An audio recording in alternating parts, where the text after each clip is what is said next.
আসানসোলে জল চুরি রুখতে তৎপরতা, কারখানা এবং পেট্রোল পাম্পে জল চুরি হয়ে যাচ্ছে এবং জল চুরির জেরে পুরো এলাকায় কৃত্রিম জল সংকট দেখা দিচ্ছে। এই অভিযোগ পেয়েই তৎপর পিএইচই দফতর। পুলিশ প্রশাসনের যৌথ অভিযান সালানপুরে।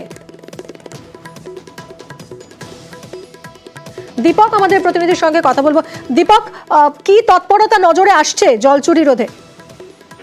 একেবারে বেসরকারি কারখানা সহ পেট্রোল পাম্প সহ একাধিক হোটেলে জল চুরি করে ব্যবহার করা হচ্ছিল। পানীয় জল ব্যবহার করছিল এই কারখানা, পেট্রোল পাম্প এবং হোটেল।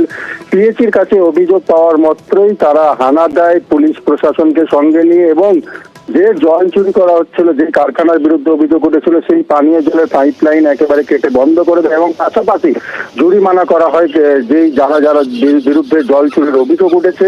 অন্যদিকে পিএইচির পক্ষ থেকে পরিষ্কার জানিয়ে দেওয়া হয়েছে কি এরপর যদি জল চুরি করা হয় তাদের পাইপলাইন থেকে, তাইলে জরিমানার অঙ্ক বাড়ানো হবে এবং প্রশাসন কঠোর ব্যবস্থা নেবে।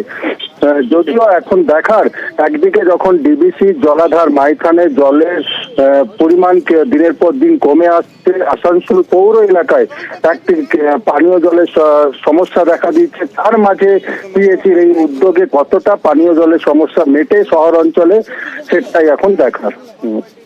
অনেক ধন্যবাদ দীপক।